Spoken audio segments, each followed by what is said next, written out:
Welcome back to the deep dive. Today, we're going to dig into a really powerful piece.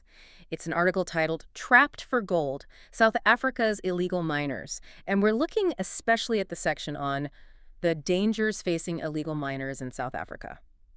Okay, let's unpack this. Just that title alone, Trapped for Gold. What immediately jumps out at you there? What questions pop into your head? Well, what's fascinating here is just how much it tells you straight away. You've got South Africa, the place, illegal gold mining, the activity, and then those words, trapped, dangers. They just scream peril, don't they? Yeah, absolutely. High stakes. It signals a really life-threatening situation right from the get-go. That word trapped, it really hits hard. I mean, obviously, it could mean literally trapped, like underground, but does it maybe suggest something more? Like being trapped by circumstances socioeconomically? Exactly. That's a great point. It sort of pushes you to think, okay, why are people doing this? What's the deeper story? This raises an important question, doesn't it? What kind of desperation leads someone to be, well, trapped for gold? It implies forces much bigger than just individual choice. Right. That feeling of being stuck in more ways than one. And the article, it gives some pretty stark examples of both the literal and that metaphorical trapping, yeah. So what are some of the really critical dangers it Oh, describes? it's chilling. The article is very clear. These miners, they call them zama-zamas locally, which means something like those who try their luck. Hmm. They're facing, well, daily risks, collapses in old abandoned mine shafts, that's a big one, but also silent threats like toxic gas, Yeah. methane Just especially. can't even see. Exactly. In tunnels with no ventilation, it talks about miners suffocating or just being buried alive when unstable rocks give way. These places are essentially death traps, completely unregulated. It sounds like the ground itself is actively trying to kill them. But the article doesn't stop there, does it? It talks about human dangers, too. What about violence? Criminal stuff. Absolutely. That's a huge part of it. The article details, widespread violence, a lot of it driven by gangs fighting over territory. And then you have these powerful criminal syndicates often running the show.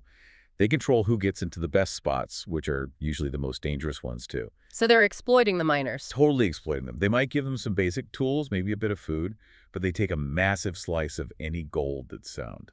And miners get robbed, assaulted, even killed by rival gangs or sometimes by the syndicates themselves. It's brutal. Wow. So the trapped feeling extends to that whole economic system, too. Definitely. It's not just about finding gold. It's about surviving day to day in this incredibly hostile environment. Which paints this picture of just extreme desperation. The article must get into why someone would even consider this, right, given all those risks. It does, and it connects right back to that idea of being trapped metaphorically. Mm. The piece really stresses that for a lot of these individuals, maybe migrants or people from extremely poor communities, this kind of illegal mining, it feels like one of the only ways to make a living. Like, there's literally no other choice. That's the perception, yeah. The chance of finding gold, however small, seems better than the alternatives. Because, well, often there are no real alternatives. Formal jobs are scarce. The regular economy has kind of failed them. It's a stark situation. It really is. Extreme circumstances push people to extreme actions. So yeah, even from just a few words in a title, Trapped for Gold, you can start to see the huge human cost, the complexity, the tragedy, really, behind illegal resource extraction. It's much more than just a headline. Right. And if we connect this to the bigger picture, that phrase, trapped for gold, it just hammers home the incredibly high stakes. Hmm. And, often this sheer lack of other paths for the people involved, it reinforces that being trapped isn't just about being stuck underground. It's societal, economic. Exactly. It points to these deeper pressures that leave people feeling like they have no other move to make. So what does this all mean? I guess the takeaway is next time you hear about dangerous work like this or illicit economies, maybe pause and think about the full human story. Consider those underlying pressures, the societal forces at play.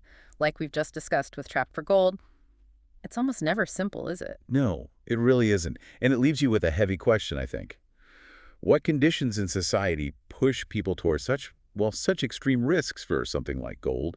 And maybe what responsibility do we all have globally towards people caught in cycles like this?